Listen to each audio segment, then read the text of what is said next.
Hey, Amie. Yeah, Juan. Give me that beat. It's Baseball Shangri-La with Amie Cuevas and Juan Ramirez.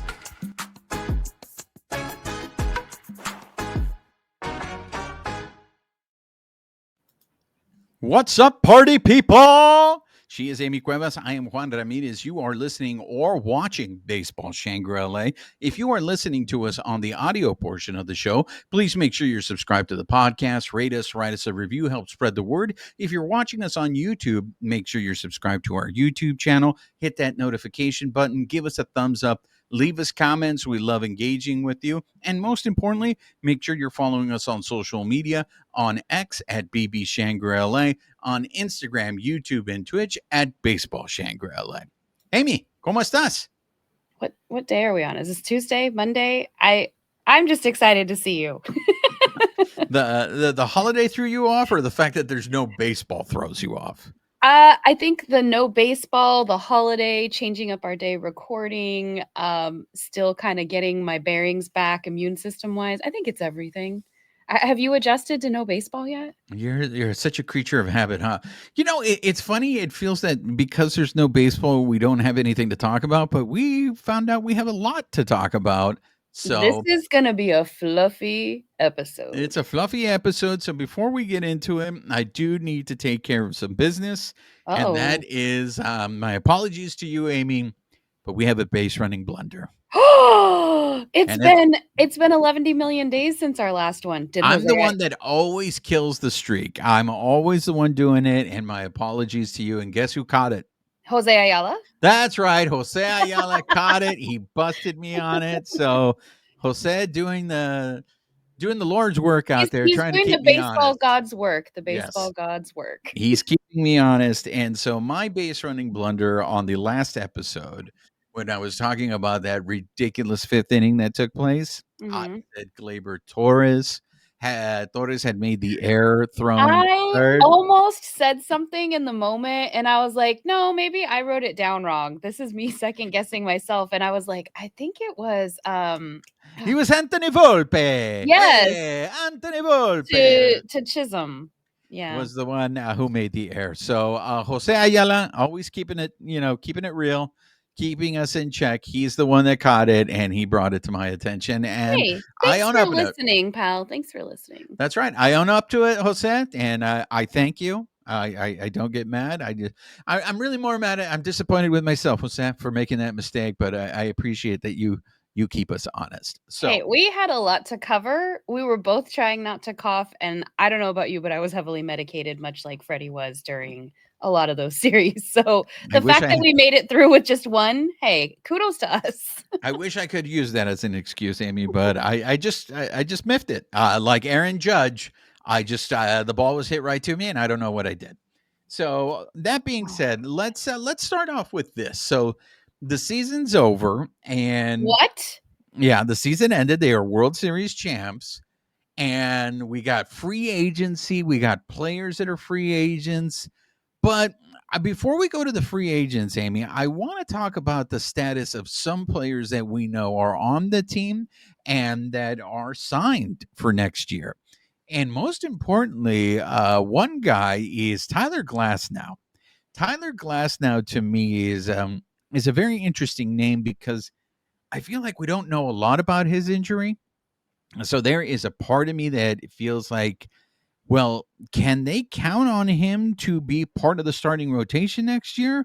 Or does he need help? I mean, I don't know if you, when you give us the update right now, I don't know if you're hearing the same thing I'm hearing from Glasnow himself. He says he'll be ready for the start of next season. Amie, what updates do you have for us? That's basically what we're hearing so far. And obviously, they're going to play medical stuff close to the chest, but they're saying no surgery at this point. He's said his elbow is fully healed. He'll be ready by the spring. So I guess that remains to be seen. He is a big part of that starting rotation that we need back, especially as we go into kind of winter meetings, all of the off-season hot stove chatter. So I hope that what his prognosis is legit. And I'm hoping that like the doom cloud over your head isn't true of does he potentially need surgery? Because I mean, is it me or do we still don't know what is really wrong with him, right? I mean it was all kind of ambiguous, and then it was just like he was shut down for the season. He still wanted to pitch. The Dodgers were like, "Eh." And maybe they cut him off because they wanted him to be successful next year versus like let's not run him into the ground. Let's, we don't want to like Blake Trinan him or Brandon Morrow him in the way of giving him a more permanent injury. So as of right now, no surgery to him. But we do know that Shohei Ohtani did have his labrum surgery, so that will potentially delay his pitching timeline for 2025.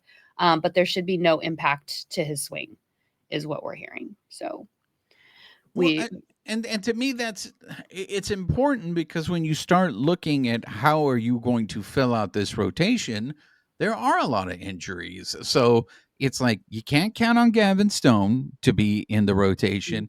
I know everyone's talking about Dustin May, but who knows when Dustin May is going to come back? And if Dustin May comes back, how do we know he's not going to look like Walker Buehler looked like during the regular season? So and right same with now, Gonsolin. and Same with they still have to warm up. So everybody's high hopes like they had last year. It's not easy to come back after being off for a while. So these guys are going to need to warm up. Spring training aside, they're going to get some reps there, but they're still potentially going to need some more work as they go into the season. And that's something I hope people don't forget, that these guys are human. And before you come at me, Jose Ayala, I understand that the Dodgers had used the word elbow sprain with Glass now. All I'm saying is we don't have any. Is it confirmed it was just a sprain, and all he needs is rest in order to heal that? Did they find anything else in that elbow? That's what I'm referring to in terms of the clarity. But Well, and I feel like, like they've said it's been a couple of things. So it wasn't just, they're saying elbow sprain now, which as we've seen, injuries evolve, especially as time goes on, they get different scans. So, I mean, I'd have to go back through my notes to say what they initially called it, but at this point, I mean, we're just basically going off the information that they're giving us. well, I mean, let's look at it. Okay, so because Shohei ended up having shoulder surgery, we know I don't think he's going to be ready by the beginning of the season to be in the rotation. Let him throw like like an honorary first pitch or something, but let's not injure him further. And then we know Kershaw too. He's supposed to be back at some point. He had that toe knee surgery, so the surgery on his foot, I think it was November 6th, and he's planning on coming back. And as we all heard, he wants to be a Dodger. So I think that puts to rest any of is he going to go to the Rangers? Is he going to stay with the Dodgers? Is he going to retire? We know where he stands. It's just how fast does he come back as an older player from some of these injuries too? Well, the thing is this, Amie, because we're all assuming, and I know because he said Dodger for life, but technically he declined his player option, Which so he's done multiple other times, so it's not a shock. right. I mean, I'm sure he is going to come back, but what I'm talking about is this. Right now, it's Yamamoto and Gonsolin. If That Gonsolin is able to ramp up. that's it. Like that's who you have going into next season. Now, Mm. if you end up re-signing some pitcher, okay, let's throw in Glass now. So what you have is Yamamoto, Glass now, and Gonsolin. So you have 3 starters for right now. Let's just go with that. Now it's going to be. Do you want to get into the free agency conversation right Um, now, or do you want to still? let's Yeah. wrap a couple of these other people because I think that'll just kind of put an end to it. And then the free agency, I'm sure we're gonna have a lot to talk about since Okay. there's quite a few players that people want to see back. The only other, I mean, everybody knows Daniel Hudson, Kevin Kiermaier, they're retiring. Barnes and Austin Barnes and Miguel Rojas both had team options. Those were their. Why am I blanking on the word? I'm very aware of Jose Ayala listening, but they've elected to take the team option for those two. The team Rojas, picked up their option. thank you. The team picked up their option. There you go. Yes, thank you. And so essentially Rojas is also having surgery to repair his torn adductor. And we also know that he had a sports hernia. So I'm sure that's going to be addressed in the offseason as well. So again, some moves there, which is going to take us into part of our conversation later with Mookie. But at this point, you've got a couple of the key guys that are, going under the knife, and we're just hoping that through spring training they'll be able to come back to full form. Well, it's okay. So it's going to be all a puzzle, please. And to me, we're playing Dodgers Tetris, baby. Okay, them picking up Barnes. Here's what I think, and I don't know if I'm right, but them picking up Barnes's option is that? Do I read that as because Kershaw's coming back? That's how I read it. We need Austin Barnes back.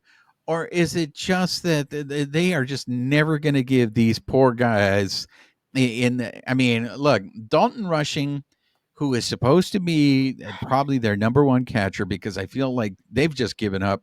Well, maybe they haven't given up on Diego Cartaya, but it just doesn't seem like we're hearing the same Diego Cartaya talk as we heard before. Dalton Rushing was being put in the outfield. It seems like he was being put in other positions other than catcher. He was getting like Miguel Vargas in that respect of like, hey, let's just move you over here. So is it just a matter of the fact that it's either they picked up Barnes because of Kershaw, or do they just trust no one else in the minor leagues to be a backup catcher? I that's the thing I really don't know, because even in the postseason, I was even just looking at some of the stats. Will Smith, where's my note? I have it somewhere in here. He ended up catching the majority. He caught 140 of the 142 innings in the postseason. So he had 16 starts behind the plate, which is a record for a single postseason. And that was courtesy of Eric Stevens. So I don't know. Do you bring up these guys? I feel like Dalton Rushing had when he was up, he's a rookie, but he had a pretty good go. I mean, Barnes played in 54 games last year. He managed to bring his batting average up, but I mean, at the end of the day, he's a good catcher, but offensively, that's where we're seeing that disconnect. I'm glad that you brought it up, Amie, because I'm not surprised that Austin Barnes didn't play at all in the postseason, because it's like, hey man, this is the postseason, you got to play.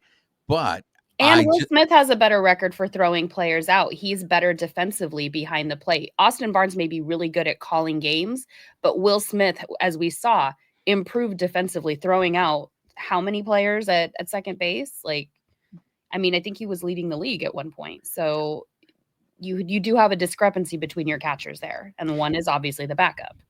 Look, it's the postseason. I'm not surprised that Austin Barnes didn't play, but in the regular season, your backup catcher is going to see more time, and especially with what goes on with Will Smith as the season progresses, the season takes its toll on there. But it makes me so Hunter Fiducia, like if Hunter Fiducia is not going to get a chance now to be a backup catcher, I just don't think this guy's ever going to get a chance to be a backup catcher, because even when they did bring him up during the regular season, he hardly played.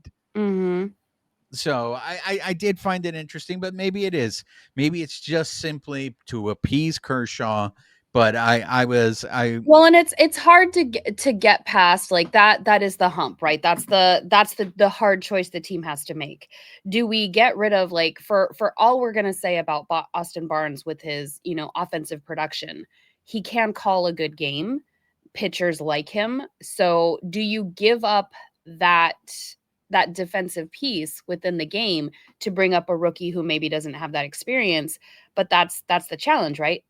At some point they've got to get that experience. So when are you going to give them that opportunity? Because they're never going to grow past where they're at. Like, it's, big fish, little pond. At some point they've got to graduate. Yeah. But maybe I like I said, it seemed interesting to me that like I said, it could be just strictly the Kershaw thing. Maybe they don't trust Fiducia with the pitching staff. It's just one of those things that it's like, maybe it's the flux too. They don't even know where they're going to be at. So at this point, do you need a more veteran catcher behind the plate while they're trying to restack their rotation? And then eventually you bring up, some of the other guys?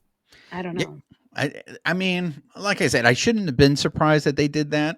And I can't say that the Miguel Rojas one surprises me.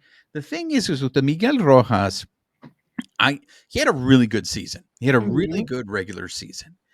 But I thought going into that season, the Dodgers were really just looking at him as a backup and as a utility person. Now, the fact that they picked him up, I'm assuming, look, he's getting older. The injuries at towards the end of the season, especially in the postseason, I think caught up with him. Uh, I'm But very curious. considering though, he played all year injured and still had a great year, like producing on the field. I mean, that even as an older player, that says a lot about him. Yeah, but the question is, can he replicate that? Is that was that just like a one-off? Is that just like that's not who Miguel Rojas is? He just had a really good season. They The did the same thing with Hayward though, and I would argue that Rojas was more productive than Hayward was when they re-signed him last year. So in that respect, do you pick up that piece that you need as like kind of if we're playing Tetris, like let's just plug him in for right now, because that you can count on him in those spots. Yeah, it just brings up more questions for me because it brings up the Mookie thing, and I know that's going to Mhm. be another topic that we're going to get into. So I'm going to put a pin real quick in the Rojas the situation. Let's go on to the Dodgers lost their first base coach. Yeah, yeah. Clayton McCullough just got picked up by the Miami Marlins. He's going to be their manager. Kudos to him. Like, great job. But it sucks because you hear a lot of the players, Mookie, Shohei, all talking glowingly about him. Like Shohei saying that he's part of the reason that he was able to master stealing as many bases as he did. Like Mookie talking about like just what a great coach he was. Like it every time we lose a coach, I think didn't we lose one to the Rangers in the last I couple of was I years? was about to bring it up. Woodward. Yeah. Woodward. Yeah, Woodward. Yeah. And like every time they go, it's like, oh God, these guys are part of our team. But of course, they've hit their ceiling and they want to grow. So I get it, but I don't have to be happy about it. Well, look, Chris Woodward was the coach that ended up going to the Rangers, and that's the thing. It's like, look, if you're Clayton McCullough, I don't think there's only 30 managerial jobs. I don't think you can say no. If they're gonna offer you that job, you got to take it. I think Mhm. it's one of those things. But coaching at the managing the Miami Marlins is not an easy job, and it Mhm. doesn't seem like there is that long of a shelf life down in Miami. I mean, Skip Schumacher, from everything I've heard, is a very well respected player, and if things didn't work out for the Dodgers the way it did, I could very easily see the Dodgers Mhm. looking at Skip Schumacher to be maybe perhaps the next manager of the Dodgers, but of course it didn't work out that way. So of course, Why yeah, why didn't it work out that way? Why because why they won the wouldn't World we Series. Because they won the World Series, and I'm I was telling giving you, you I was giving you an assist. I'm telling you, I know we're gonna get into it with Dave Roberts in a minute here, and maybe that's what we do. We segue. Mhm. I don't know who's going to be their next first base coach. I don't know if they're going to promote somebody from the minor leagues. I had no clue who Clayton McCullough was before he became the first base coach of the Dodgers. But As long as Dino Evil doesn't go anywhere, I think, we're good.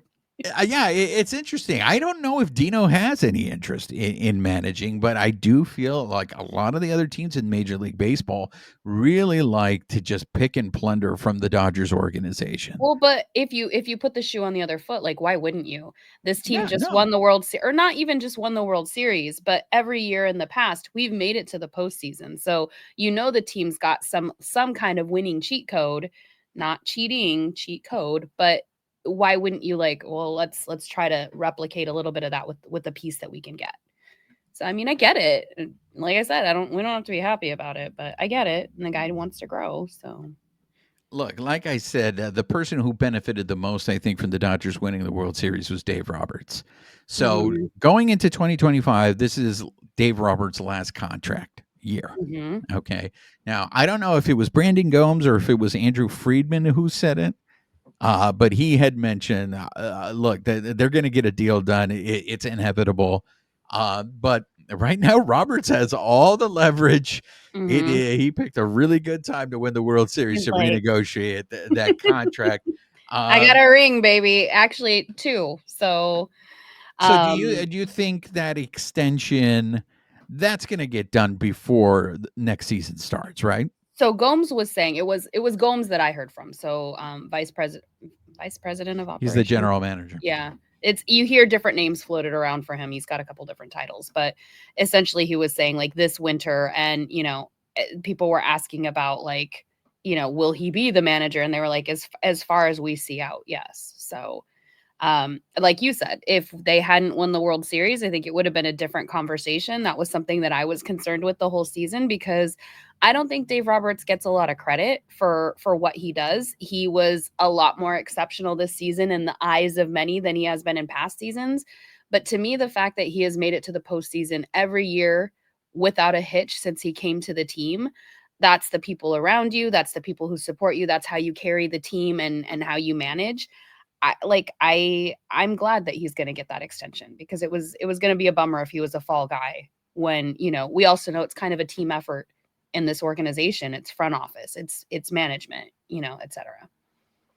Well, you said it, Amie, that he doesn't get the credit he deserves. So I got to ask you, are you just as upset as everyone else? Do you feel that Dave Roberts was snubbed out of the manager of the year nominees in the National League? I mean, I admit I haven't been following some of that stuff as much as the season closed out just because of not feeling well. Who do we know who ended up getting it or Well, the nominees are Schilt of the Show Pods. And Greg, I know you don't like me saying Show Pods, but look, it's just, it comes naturally now. It's just part of my vocabulary. Whenever I talk about that team in San Diego, they come out as the Show Pods. The manager of the Cerveceros of the Milwaukee Brewers, Murphy, was the nominee. And then Carlos, I don't want to butcher it's Mendoza, right? Or before Jose Ayala comes in and kills me. That's not what his last name. But the manager of the Mets was the uh third. Yes, and it is which is Carlos which Mendoza. is interesting because with the way that the season went, we beat, with the exception of the Brewers, we beat both of those teams. Like, I mean, you guys, no shade, they did a good job, but like, how does he not get manager of the year in that Well, respect? Like, I don't know what their parameters are for voting. I haven't looked into it honestly. So, this is what I refer to as the tax of being associated with the Dodgers. I feel like whenever you're making a trade with the Dodgers pay a Dodgers tax. I think this is the same thing that happens. A lot of people have said this, and I don't know. I haven't really sat down and studied every season that he's been manager, but there's a lot of people feel that this was the best managerial job that Dave Roberts did and that's during that's the why I regular would season. That's why I would argue not just because he won the World Series or the team, but because of the work he did turning around learning from the mistakes that he's made in the past.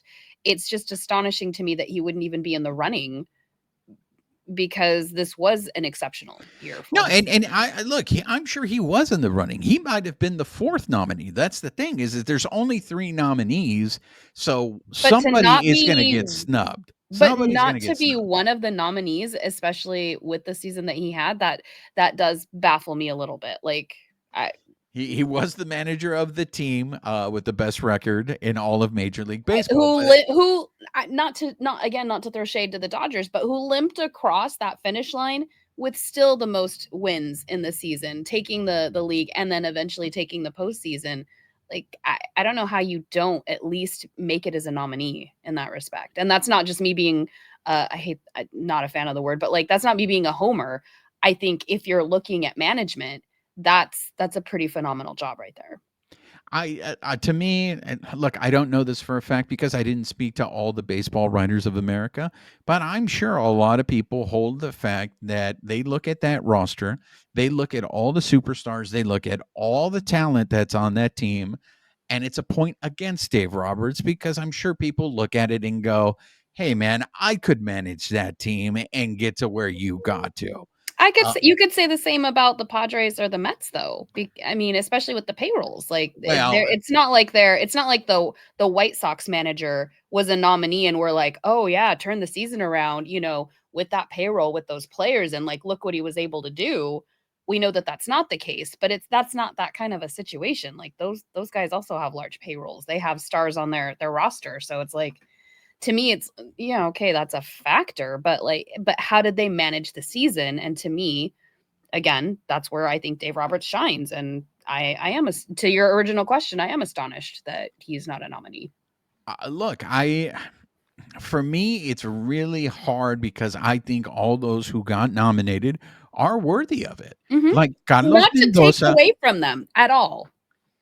Carlos Mendoza, the Mets were dead, especially when the Dodgers were in Nueva York. That team was dead in the water. Mhm.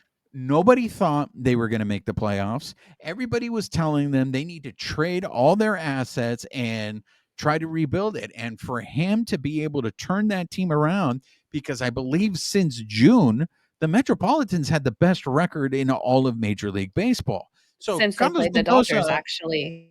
yeah, Carlos Mendoza deserves a lot of credit. And again, Murphy, I don't think anybody expected anything from the Cerveceros this year. I don't know if the Cerveceros were the pick to win the NL Central at the beginning of the year. But I mean, he deserves credit. I mean, for a while, they were up there neck and neck with the Phillies of Philadelphia and the Dodgers for the best record in the National League, and they faded out. So I feel he was a worthy candidate. And look, Schilt, say as much as you guys want to hate on the show pods, they had the best record in Major League Baseball in the second half of the season. And I want to get into this a little later when we talk about Mookie, but both Dave Roberts and Mookie had said that series in the NLDS, the show pods versus the Dodgers, was their World Series. So the guy was managing, and he was able. If you look at what the show pods did last year under Bob Melvin and what they did this year, they were a better team this year. And then what changed? Yes, they got rid of Juan Soto. So they got rid of Juan Soto and they got better. But Schilt was the new team, the new manager. He brought in a new sense of leadership. So I see your point. I really do. I think one way or another, if Roberts is one of those three, one of those other guys is going to get the snub, and someone's going to be making a case for that person to be included in there. So I really think that the baseball writers of America really look at it as I hate to compare Dave Roberts to Phil Jackson. I know I've done it before, but Phil Jackson, I feel, was a guy who never got the credit for being a really good manager. And I feel a lot of times, coach, excuse me, a lot of times Dave Roberts and Phil Jackson, I think, kind of had a similar skill set in the sense that they were really good at managing people, managing players off the field, getting them to buy into a team concept. I think that is Dave Roberts' greatest strength. And I just feel like the baseball writers of America go, dude, you have Shohei, you have Mookie, you have Freddie Freeman, you have all those pitchers. You have so much that Carlos Mendoza doesn't have, that Schilt has, that Murphy doesn't have. So what You though? are at an We saw advantage. that and not so what to you, but like we saw that last year. The Padres were stacked and they weren't able to do anything with it. It's management, it's team cohesion that plays a role in that. And that's why for they can nominate whoever they want. That's where we all get to have our opinion, and I disagree with it. Because I think when you have a manager, it doesn't matter who your players are in that respect, because you still have to manage them. If you can't keep that team together on the field and have them work together, then it's all going to fall apart. And we've seen that time and again with other teams.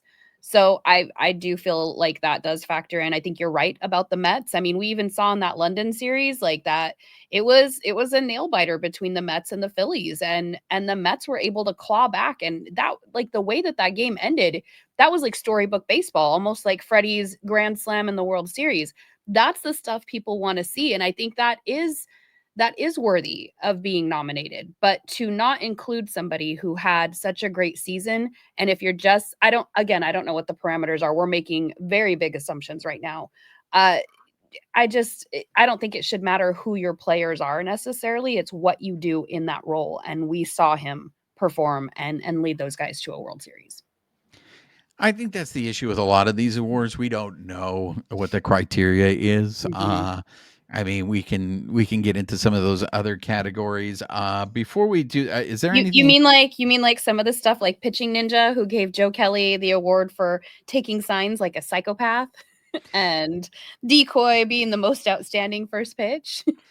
Look, I mean, I think it might be similar criteria when it comes into awards, because in the end, it's not really, it's all subjective, Kind of like So the Gold Glove awards. Like the yeah, Dodgers didn't get any of those this season.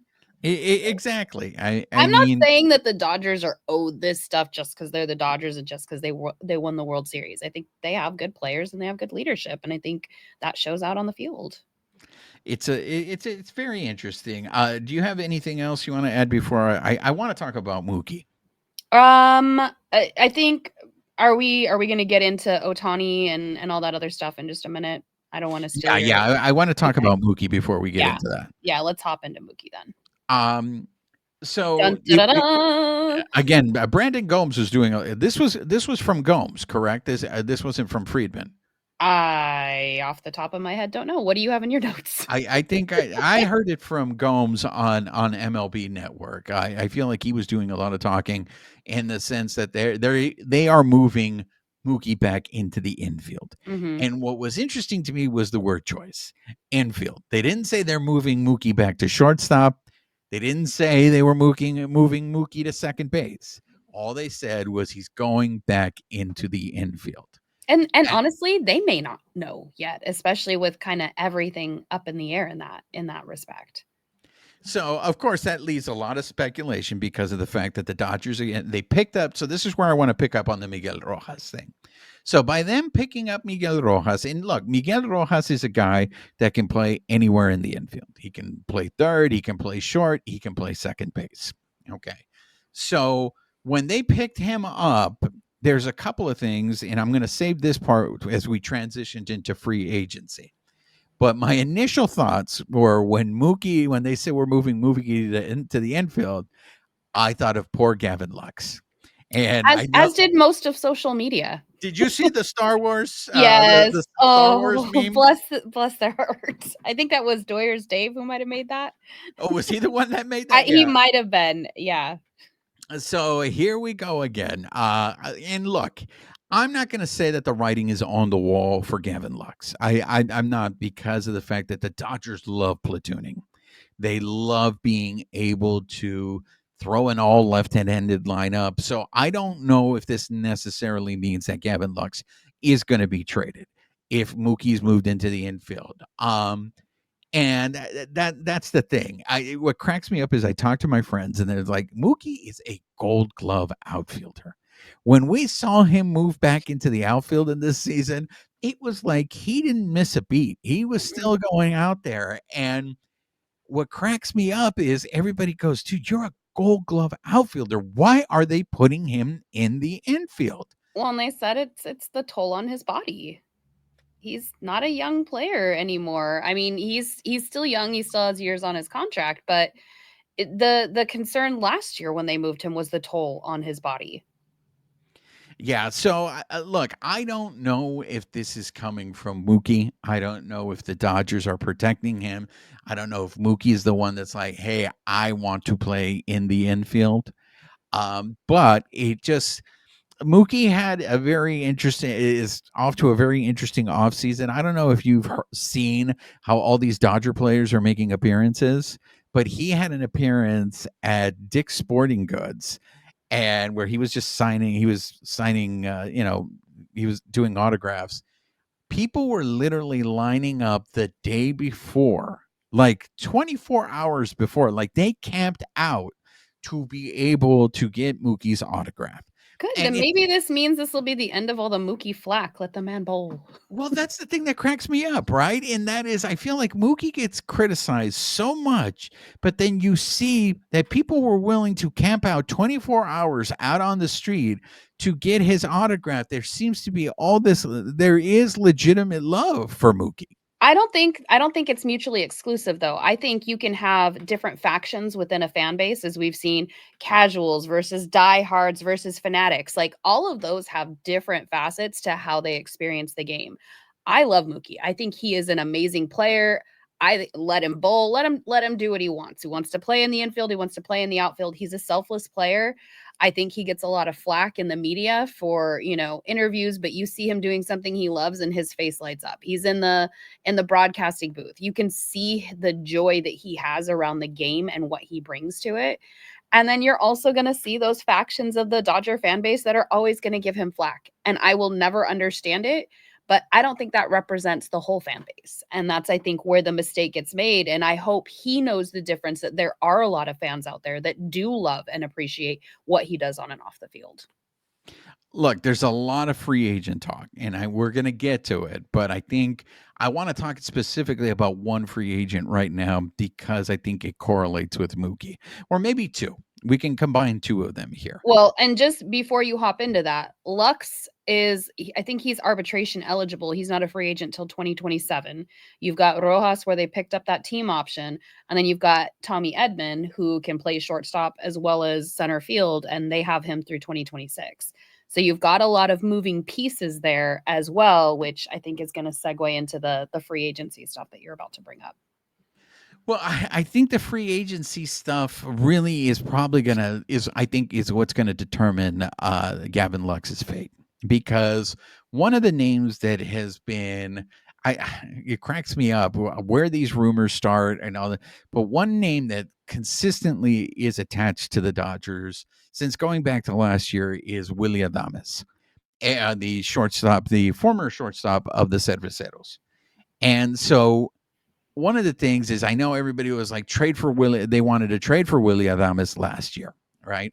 Well, this year he is a free agent, right? And so let's say the Dodgers signed Willy Adames. Well, then that's your shortstop. Miguel Rojas is going to be your super utility man. That means you can keep Tommy Edman in center field out in the outfield. You still have the versatility if one day you do need to use Tommy Edman in the infield. I think in a situation like that, and then Mookie is playing second base, I think maybe then at that point, Gavin Lux becomes expendable, and maybe you can use him as a trade chip, whether it's for a pitcher or it's whether to address some of your other needs. Because I think one of the things that we can't lose sight of is in terms of the minor leagues, I don't think the Dodgers have any position players that are ready to come up. If they were ready, they're already here, and that's Andy Bacchus. Other than that, I think all the other position players that have potential, I think are in low single A, maybe in double A. The Dodgers' main strength in the minor league are their pitchers, and a lot of those guys are hurt, are coming back from injury, or skipped some of the levels, came up and then got hurt that way too. Exactly. So when it comes to position players, I do think the Dodgers have to depend on free agency because I don't think there's in-house solutions for them. So I know Willy Adames is a name. It's really going to depend on how much he wants and who's going to come at him. The other person that I wanted to tie in is if you're moving Mookie into the infield, that means you have an outfield position opening, right? And in particular, you have one open in right field. And there is a big name. You rolled your eyes. I'm going to just say it because we got to talk about him, because as much as there is a lot of extra baggage with him, this guy is a stud. He is a damn good baseball player. And look, say what you will, I think anybody would want him on your team. I'm talking about Juan Soto. Now, Amie, with your eye roll, I agree with you. I don't think the Dodgers are going to go. So we were like this. You already saw yeah, what I don't like when I saw the rumors, I don't know if it was Nightingale. I don't know which baseball writer put it out there that the Dodgers are going to be going after Soto. I don't buy it. There's a lot of rumors that the Dodgers are going hard at him, or at least looking into it. And I understand why they would. I guess, I mean, I don't know that he's no Mookie in right field. No, he's a defensive liability. Well, maybe that's too strong a word. He is just. I think it's better the way that you phrase it. He's not Mookie in the outfield. And that's my biggest concern. Like, are there other right fielders that we could potentially get at a lower cost when we need other pieces? And this is where I get very cautious when it comes to our payroll. I know the Dodgers may be willing to spend because, again, they want to run it back.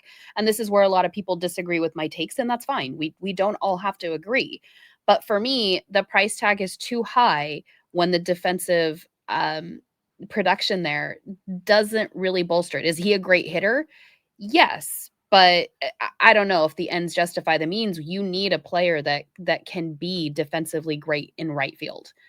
And I haven't looked to see who else is out there that we could potentially, segue over there. But we've also got other options that we need to fill. We need pitching. We need some, we need to lock down, to your point, some of the other free agents. Are we going to bring Teoscar back? I hope to goodness that we are, because that would be, in my opinion, it would be a missed opportunity. I want to put a pin in the Teoscar conversation, because when we go full free agency, he's going to come up. What are your thoughts on Juan Soto? Does the price justify the cost? Like, is the juice worth the squeeze? Look, for me, this is a guy who's not going to take deferred money. I think Juan, and I could be wrong. I'll be surprised. Let's just say this. I will be surprised if Juan Soto takes deferred money. I think the other thing with Juan Soto is he is so young. He has another payday coming. Now, the Dodgers could do, there was a long time ago, there was this rumor that they had offered Bryce Harper, before he took that huge deal with the Phillies, that they had offered him a 3-year deal, and the average was like $50 million a year. They went really high on the per year average, but they wanted it for a shorter amount of time. I think that's probably what they're talking to Soto about, to give him, hey, we'll give you a high per average, but we're not going to give you a lot of years, and see if he'll take it. And how do you think he'll fit into the clubhouse? I really think, if nothing has come, look, if the Dodgers could survive Shohei, and you've been in that clubhouse, you know how much space Shohei takes up. If the Dodgers can handle the presence that is Shohei, I think they can handle Juan Soto. Now, I don't think the stature or the presence of him. I'm thinking, how well, take us out of the locker room. How well is he going to gel with the team? Do you think he is a problem in the clubhouse? I don't know. I don't know anything about him. I haven't heard any of it. I'm just curious. Do you there's no, I already know the answer. It's a rhetorical question. I truly am curious. Do you think he would be a good fit in that? Yeah, absolutely. The man is too talented. Anybody who says they don't want Juan Soto on their team, I just don't buy it. I just don't buy it, because look, that guy is so talent, good. There's talent and there's personality, because Manny Machado is a good player, but that mentality or that personality doesn't fit into every clubhouse or every locker room. So I think that's a factor in some of those decisions. I don't think that Juan Soto is Manny Machado. At least from there is nothing that I have seen or heard that implies that Juan Soto is a selfish player, that's Juan Soto is only in it for himself. The image that sticks with me is, and there might have been other players, but this was the only one I noticed, when the Dodgers beat the Yankees, he stayed out in the dugout and he watched it. Mm-hmm. Juan Soto is a guy who's already won a World Series, but for me to sit here and to see him watch another team celebrate, that to me, I read that dude wants to win. Mm-hmm. And, he sat there because, look, what did they do to beat us? I want to understand. And he had an intensity to him in those games. I never saw him. Yeah, look, he's not a good defensive player. And that's not to say that the Dodgers couldn't improve on that too. So exactly. To your point, if he is a good fit for the locker room? Because that's, to me, that's always a big concern too. Like on the field, absolutely. But like, is he going to fit with those guys? And then if our guys as a team, coaching, players, whatever, can also help him grow in right field, then who knows? Maybe it is a really good fit. Yeah. Look, I think I know a lot of people say you can have too many stars on one team, but I felt like when you looked at what Federico did, what Mookie did, what Shohei did, I feel like they all pushed each other. Mm-hmm. Game recognizes game. Mm-hmm. I mean, Oh, it's you still just a gave me mystery. chills. It's still a mystery to me why Mookie every single time seemed to go out of his way to say, well, whatever Shohei wants, I still don't know what that was all about. I think that also gets spun negatively. Like he has a certain monotone tone when he speaks to media, and I think that gives people free reign to interpret it how they will. Where I think for him, it doesn't mean anything. Like it's whatever Shohei wants, that's what we're gonna do. I don't think he meant it in any flippant way. And I think it's just, he's doing his job, he's talking to the media, and then he's moving on. I don't think there's any cryptic stuff hidden there. Maybe there is. I don't know, but that's my perspective on it. Yeah. Look, Juan Soto's also played. He's played on a team that had Manny Machado on it. He's played on a team with Aaron Judge. Juan Soto to me he has proven that he can play with other stars. My thing is this, Amie, just the same way with the Bryce Harper situation, the Dodgers may offer a lot of money at him, but if another team is willing to do a Bryce Harper deal, and it's going to be up to Soto, because I also can't stress enough, this is a Scott Boras client. And I don't feel the Dodgers have had a very successful relationship working with Scott Boras. That is another reason why I don't think this Soto thing is going to happen with the Dodgers. I also feel that the Dodgers will be used to drive up the price. Oh, 100%. I think it also comes down to what the player wants too. There are some players like Bryce Harper, Trey Turner, even Corey Seager. I want that long-term deal. And from a player perspective, I get it. You want that security. Where for a team, I don't know that I want to lock somebody in for that many years. For me, being a cautious just bystander, even when we offered that 12-year contract to Yoshinobu Yamamoto, it was like 12 years, really, guys? Like we couldn't come down on something like that. So I mean, I understand it from both sides because these guys are human and people get injured, as we saw even with our star players like Freddie. At any given point, he had the family issues or he had his sprained ankle. Mookie's out. Muncie's not what you consider the top three, but we saw he is a difference maker on the team. He was out. You feel all of that. So in my mind, if you have the payroll and you have an ownership that's willing to pay, then in that respect, like to your point, I don't think there can be too many stars on a team unless you don't have a good cohesive clubhouse and they're all bickering with each other. Which I think is a legitimate concern. I'm glad that you brought up it's what the player wants. Also, I don't know this for a fact. I get this impression from Soto that he would prefer to play on the East Coast. I Mm. just feel when he was out here playing with the show pods, I just he did not have the same type of season. I don't want to say that he disappointed, but he did not have the same type of season that he had when he was with the Nationals. And then when you saw him go to the Yankees this past season, you saw the season that he had. So there is a part of me that I feel he is just an East Coast guy and he would excel on an East Coast team. I also think the Metropolitans owner, Cohen, is very desperate to win. I think he wants to compete with the Yankees, and I mean, we saw how hard he went after Yamamoto. Mhm. Like, this is a guy, and this is what you want. You want your owner to be aggressive. And what Soto would do in that Metropolitans lineup, like I said, I'm very interested in what this Vientos kid ends up being. You have already Francisco Lindor over there. I mean, could Soto going to the Metropolitans help, continue this rise?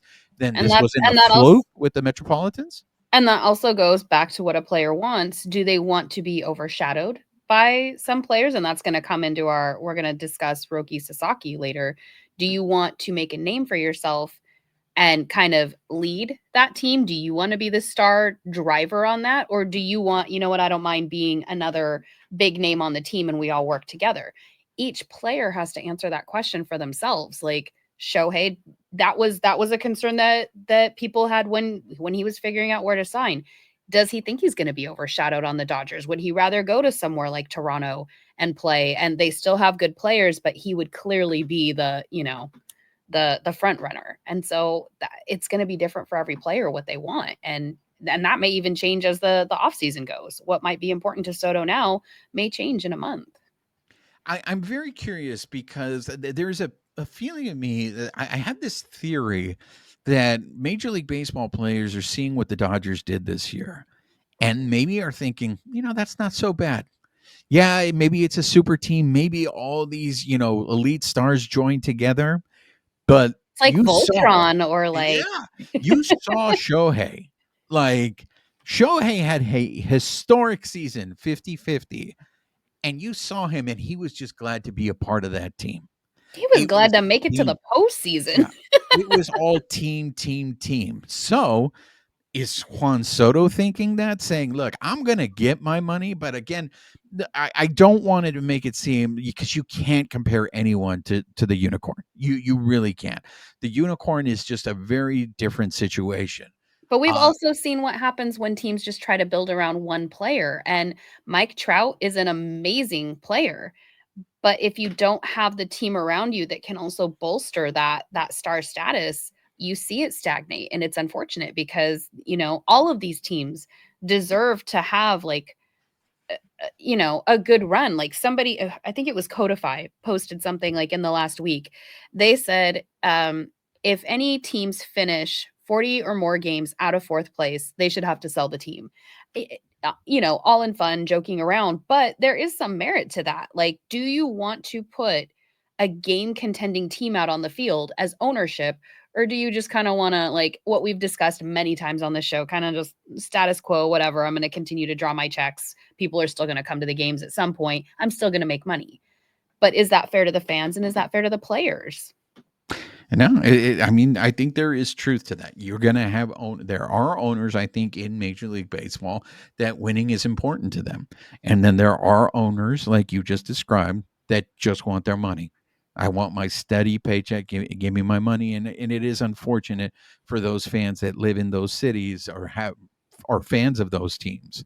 Or the players that get traded there. We saw that with Miguel Vargas. Like that guy, that other players on any team, they deserve better than that. They have put themselves through this. I cannot stress enough. I don't know how many casual fans just catch a game here and there on TV or whatever. I don't know about you. Like, I don't miss a game. I'm either in the stadium or I'm watching it. I might miss one game and I'll rewatch it later. I'm just watching games as a fan, 162 plus. I am exhausted at the end of the season. I'm not even playing in them. And so for a player to work their way up through the minor leagues and get finally to the show and then be on a team that doesn't really contend, that can't be like a motivating factor for them. Like, that's got to be hard. You're playing against essentially your team and yourself in the league. No, I absolutely. I want to talk about this year-end awards. Is there anything? We're going to go back to free agency, but I want to get. This is a fluffy episode. Buckle up. This is a fluffy episode, guys. Is there anything else you want to add on that? I don't think so. I mean, it'll remain to be seen what happens with Mookie, where he goes, and no matter how it gets spun, media, whatever, he's going to do whatever's in the best interest for the team. Absolutely. So at the time that we are recording this, we've gotten some year-end award nominees, and we had already talked about the manager of the year. Really, the only other Dodger involved in year-end awards is MVP, and it's Shohei Ohtani. He's one of 3 nominees for MVP, along with Francisco Lindor and Marte of the D-backs, who I feel really bad for, because I think it's a 2-person race. If you really want to force it and say, to me, it's unanimous. I don't think it's even a conversation. This is Shohei's award, but I It's don't the feel like, precedent of DH though, isn't it? We haven't really had a DH as and, a and I'm already preparing for that. I think that argument is such bullshit. And look, we can get into it once they actually Oh, give out the I'm not award. I'm not arguing that because he's a DH. I'm just bringing up what people are already kind of grumbling about, like, oh, he's a DH. He shouldn't be, We'll be able to spend more time on that when he wins, or if he doesn't win, we'll be able to spend like a Mm. whole episode on that. But he did win a Silver Slugger award for the DH position. The Dodgers actually ended up winning 3.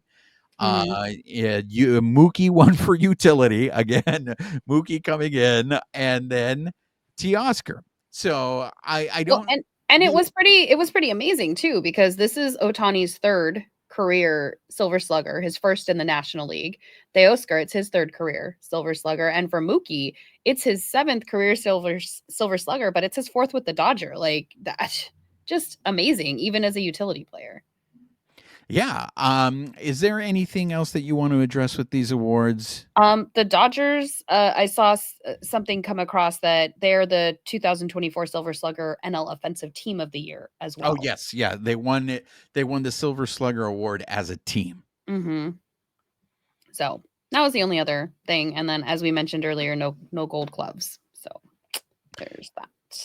So I want to use Teoscar as a springboard because Teoscar won a Silver Slugger. I want to use that as a springboard into the greater free agency. Are we going back to free agency now? We're going back to, because you know what, as Hold much on, as hold on. Doodle-doo, doodle-doo, doodle-doo. well no, because the thing is this. Now that I think about it, we're going to spend a lot more time on Otani when he wins the award. Oh, for sure. I don't think it was a I love shock how to I love anyone. how optimistic you are. I don't Look think at it was a you, shock little to rainbows. anyone. Yeah, it's not a shock to anyone that he was nominated for MVP. In terms of Cy Young, I think we knew there would be no Dodgers up there. In terms of Rookie Well, of the Year, we much knew there would much be no like Dodgers. the manager of the year, where you thought Doc would be a shoo-in. At least in this case, Otani is at least a nominee for the MVP. So Yeah. So I think we're going to save that for when because they're giving out the awards, I believe, next week. sure. I have been in a medicine time warp, so that sounds great. So we'll have plenty of time to digest this. So let's springboard the fact that, all right, so now Teoscar's won the World Series. He's won himself a Silver Slugger award. He is a top free agent for the Dodgers. Not only that, there are some other Dodgers that are free agents. So the Dodgers extended a qualifying offer for Teoscar, which was no surprise to me. I knew they were going to go ahead and do that. The other thing that was a surprise to me, this one was, but now that I think about it, the more I think about it, maybe it's not so much of a surprise. They declined to do an extending offer to Walker Buehler. That, to me, the more I think about it, I feel Walker Buehler's coming back. They're negotiating a deal. It seems like they're close on a deal to have them come back. I think it's the same thing with Kershaw declining his option. They're negotiating a deal. They know they're pretty close on what the new deal is going to look like. Because if the Dodgers weren't interested in bringing Walker Buehler back seriously, they would have extended a qualifying offer to him, because they want to get something for him if they lose him. They want a draft pick. So the fact that they extended one to Teoscar, that makes me wonder, okay, because as we mentioned, does this mean they're seriously in the Juan Soto sweepstakes? Or again, let's say they sign Willie Adames. Do they trade Gavin Lux for an outfielder? Or do they think Andy Pages is a serious answer out in the outfield? Your thoughts, Amie? I don't know how you don't bring Teoscar Hernandez back. Like he is such a pivotal part of this team. I think he does a great job in the outfield. He does, production wise, I think he improved on what he did with Seattle, proving that, that ballpark just wasn't a fit for him. I, I I would be really bummed if he didn't come back. Amie, I got to ask you this because I've heard other people pose this question. Have you ever seen a Dodger player want to be a Dodger player more than Teoscar Hernandez? No, and he already took kind of not a pay cut, but I mean, He took he had deferred money. He yeah, took deferred money on his but 1-year deal. but he also like he could have taken other offers from other teams because he was a viable player at the time. It wasn't like he was garbage and we just picked him up. He was a good player. He was a good grab for us. So the fact that he wanted to win and he wanted to do it in LA so bad, I don't know how you don't bring him back. Like he wants like you could see that being a Dodger is like part of the fiber of his being. Well, and that's what's fascinating to me because here's the thing: in every interview this postseason, I feel like he was saying the same thing.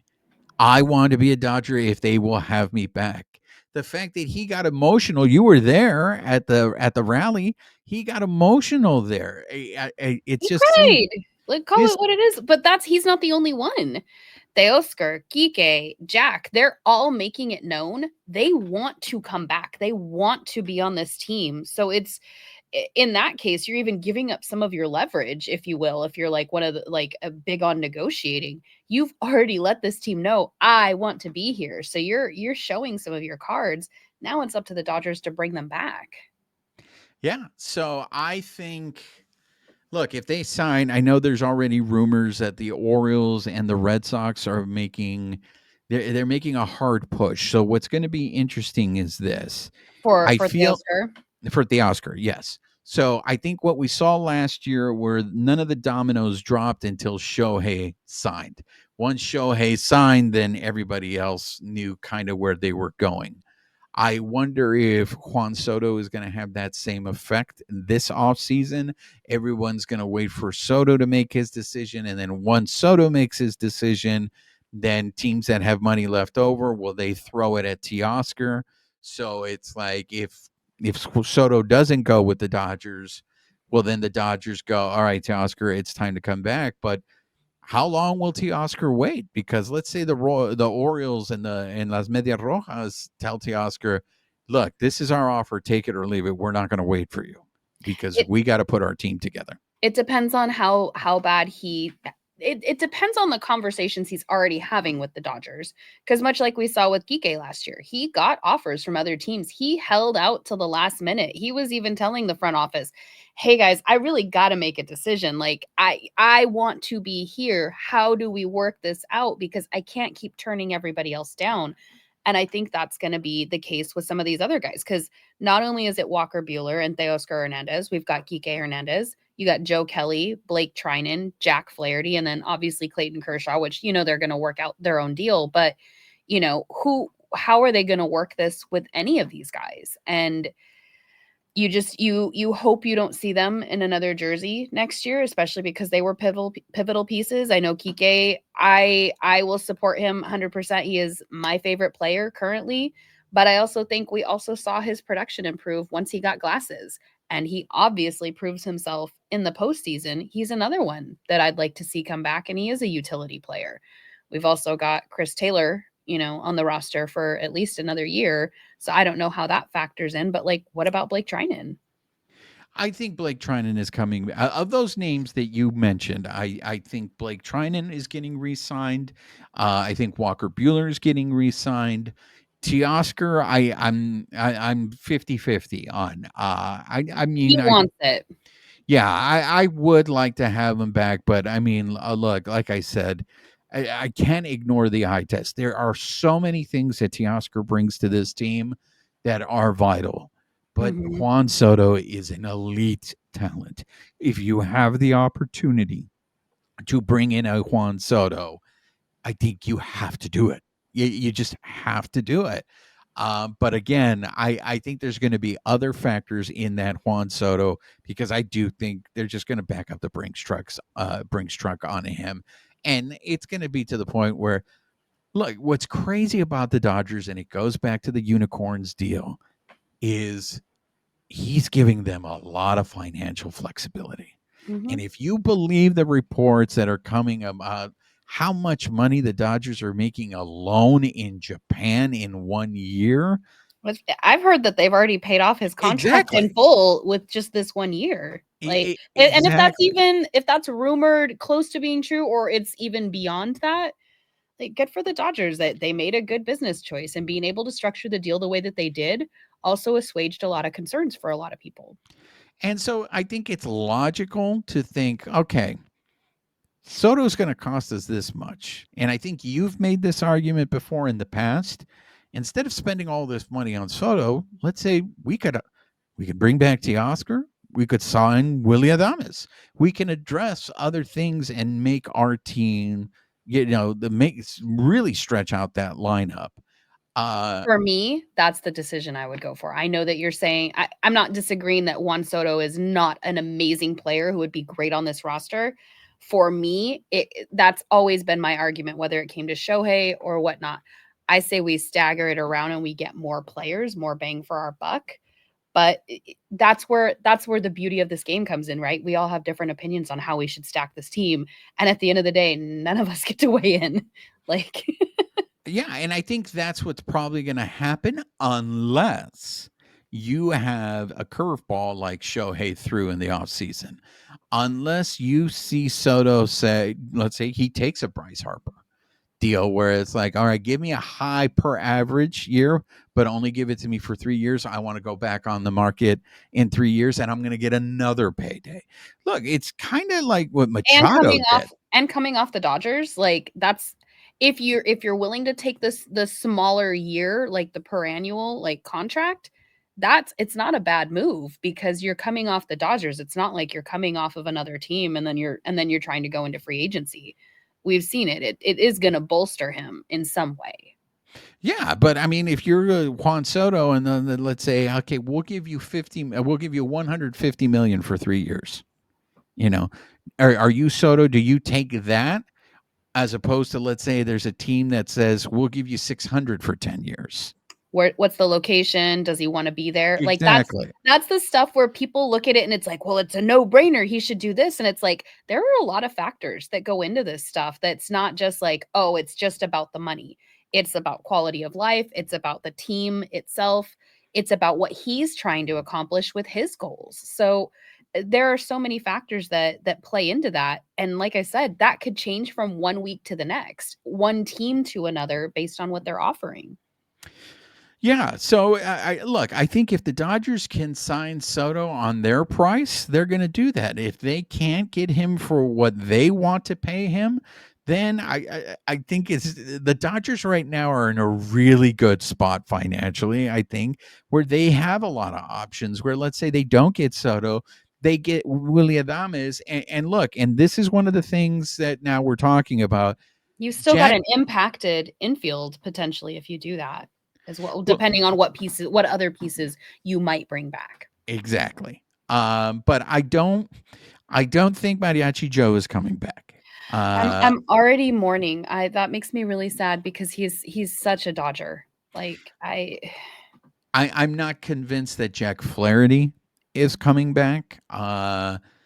Because you have people like Max Fried out there, a lefty. Crochet. You also the Crochet one, because you're going to have to trade for Crochet. Well, just floating the names that are all like out there at this point. The bottom line is they need starting pitching, and they've already said they're going to operate on a 6-man rotation again. So to me, it's like signing Jack Flaherty, if you can keep him healthy, I don't understand why you wouldn't if you can fit it into the budget, because he's already proven on the team.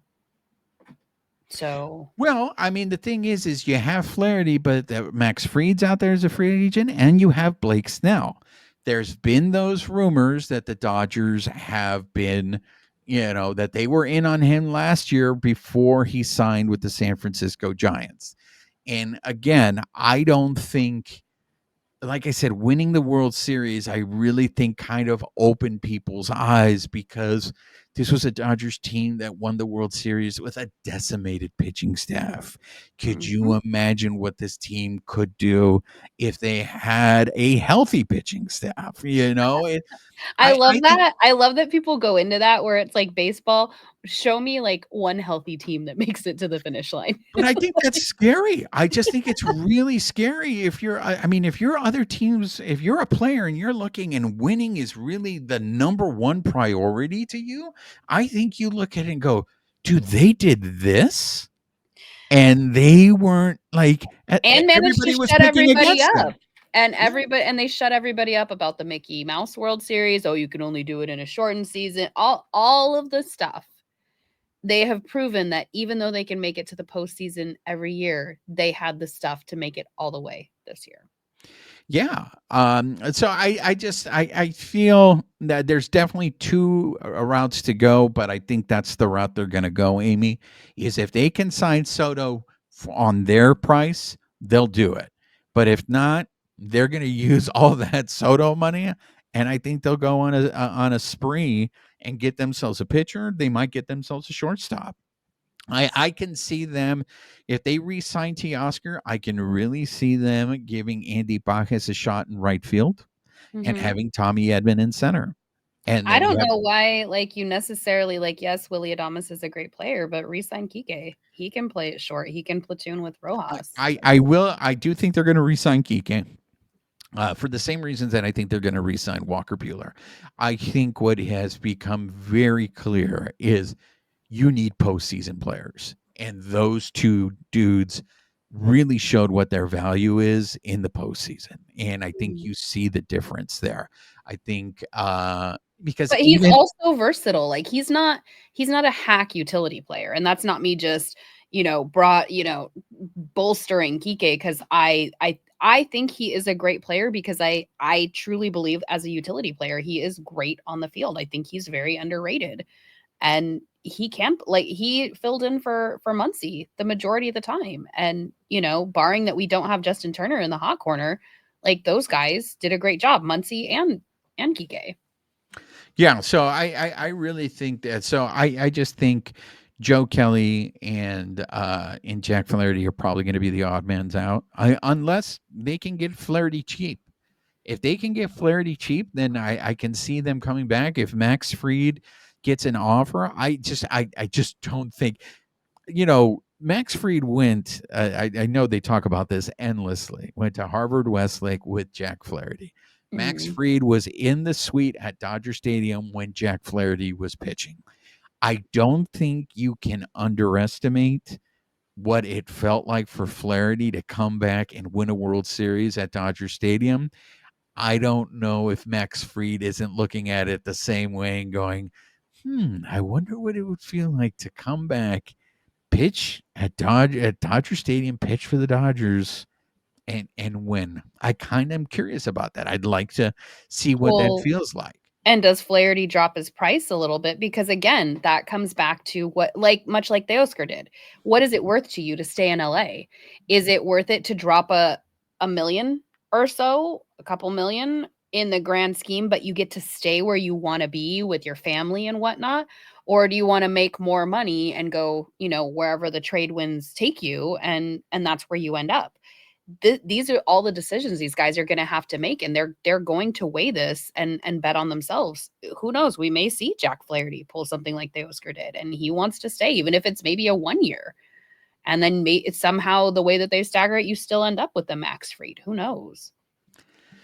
Are there any other free agents that you want to talk about before we talk about this?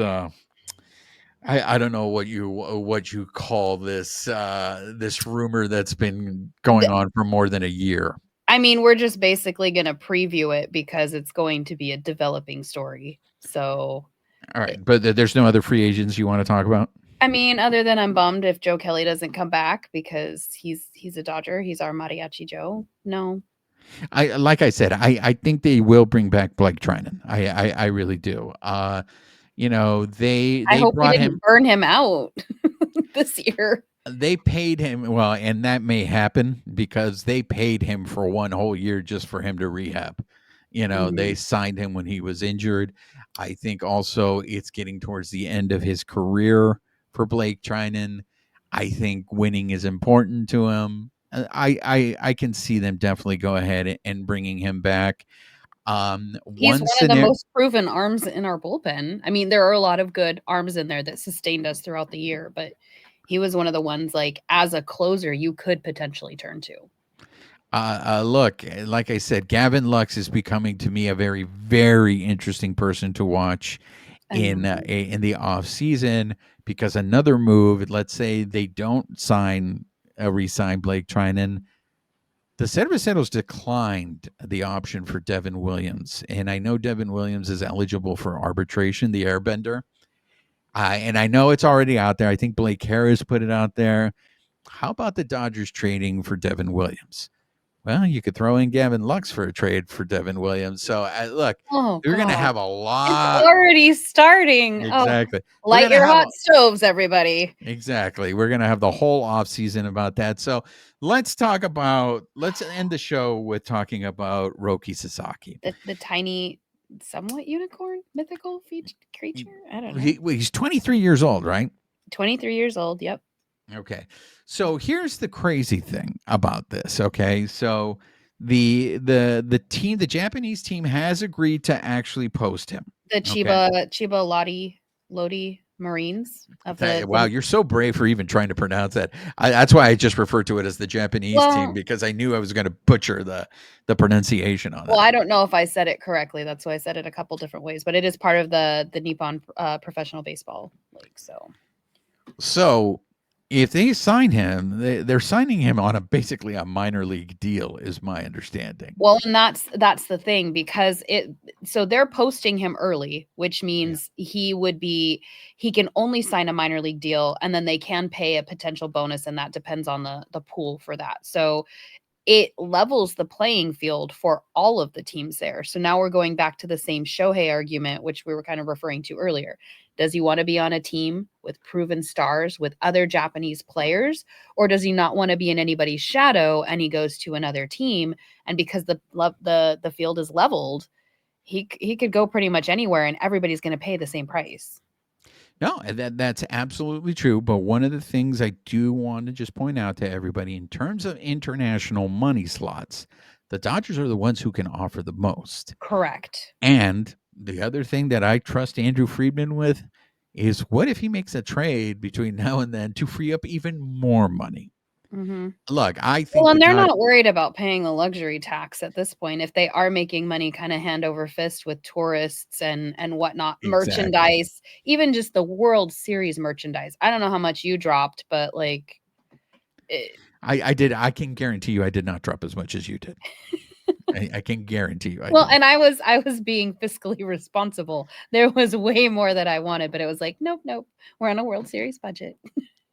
Look, there's very interesting factors on here. I mean, look, I think we can't lose sight of the fact that the kid is 23 years old. Okay. But they are clearly in the Japanese market business. With Yamamoto and Otani, I think they had a goal. Whether this season has met their goal or exceeded their goal, I don't know. But if they think they can even make even more money bringing this kid in, they're going to do it. I think what's really interesting because the other team that I hear are the show pods, and then they have you Darvish on there. But one of the things that is still And up you in the air, Darvish was a mentor for him. right? One of the things that I think it's going to be interesting to watch with the show pods is with their owner, passing away, Seidler passing away. Now you have to wonder, was Seidler the one that was driving that aggressive spending that the show pods were doing? And now that he's gone, will the rest of that ownership group say, let's pump the brakes? We've already locked in a lot of players for multi-year e- deals. Exactly. So I think it's valid what you're saying, Amie, in terms of what does he want? What does the Sasaki kid want? Because the other thing I think as a Dodger, in terms of an organization, aside from the money you're going to make off of this kid, I really think one of the other things that you have to factor in, and I know Brendan Gomes, you mentioned it earlier, had already said that they were going to go to a 6-man rotation. But if you sign this kid, you're going to have 3 pitchers that can only pitch once a week. Once Otani is able to, pitch, do you want that many people that can only go? Because as we know, when it comes to the playoffs, somebody's got to pitch more than once during a week. Well, and once the playoffs come, you don't know what ends up happening. How close are they to winning? What is what does each round look like, or each series? That's, I think, going to factor into it too, because by all reports, Buehler shouldn't really have been pitching either, and that's what bit Kershaw so many times in the postseason, and I think in some respects gave him an unfair reputation of choking. Well, if he's pitching on short rest, that is going to factor in. So at some point, you figure out a better way in some of those close games, like the do or die games. But I feel like the Dodgers, even with the rotation that they had, they figured it out. Like they never short pitched Yamamoto. He also was injured for a couple of months. Does that factor into how they did it? I don't know. But if they're going with the 6-person rotation and they have enough people to fill it out, does that also help the other pitchers that are, taking up some of those days too, because they are getting extra rest? Or the way that they creatively work it, you work in the Japanese pitchers, and then you kind of like work the other guys around it. And if they can go on shorter rest, or that's what they prefer, then, you balance it out. I'm not worried about what the front office is going to do. They're going to have a plan. They're going to work it out. They're going to be as efficient as possible. So it remains to be seen if we get him. I think for me, it was actually really interesting to see how Chiba Lotti or Chiba Lote handled it, because he's technically, like, if he waits till he's 25 years old, then he is in that better position like Yamamoto, where he can get a better contract, a bigger bonus. But he wants to be in the MLB now, and they could have held on to him for a couple more years, but they're going to allow him to post early, and it was out of respect for his wishes. Some people are saying maybe they had kind of an agreement in place when he first started that hasn't been able to be proved. But just the fact that they're going to let him do that early, like, you don't see a lot of that in baseball, is, people getting to leave contracts or whatnot early just because that's what they're looking for. There's a part of me that feels Chiba's going to get paid. Chiba's going to no matter what, yeah. They're going to get paid. They're going to do good on their end. But yeah, you're right. You don't know if that was a deal. Like, I'll come play for you guys, but you got to let me leave early. People are alluding to that there was a verbal agreement in place, but nobody has corroborated it. So I want to make sure that that's very clear. Nobody has been able to say that, yes, that was actually in effect. Whether that happened or not, just the fact that either they upheld this potential verbal agreement, or that never took place, and they are just respecting his wishes and allowing him to post early. Good for them. Like, hats off to them. Yeah, absolutely. I mean, that's the deal with the devil that you made, right? Mm-hmm. So that's what you go ahead and do. Look, we're going to have a lot more time to talk about that, because as of right now, it's not official. Those are just the rumors that they are going to post him. Once they do, I'll be able to talk even more about this, who he ends up choosing, what team. And it also depends on the time period too, because I was reading something where they were saying he could post by December 15th, which is the end of the 2024 international signing period, or they could jump it to the January 15th when that international signing period begins for 2025. So it'll be interesting to see what happens in this offseason. Like you said, this is just the bare beginnings of it. Yeah, this is just the beginning of Dodgers offseason. And look how much material we were able to get out of it. I mean, this episode was fluffy. Very fluffy episode. Any last words before we wrap things up, Amie? Freddie Freeman got a kitten that they named Champ. He was surprised by his kids, and I don't know if you saw the picture on social media, but his face was almost what just happened? Exactly. Yes, I did see the pictures of him with, like, great, we got a cat. Mm-hmm. And the other thing was there's been a viral post about a gal who got the World Series tattoo of Freddie's Grand Slam, basically in like how you would score it with the players on it. So that just made me curious. Are we getting World Series tattoos this year? That's your department. I'm good.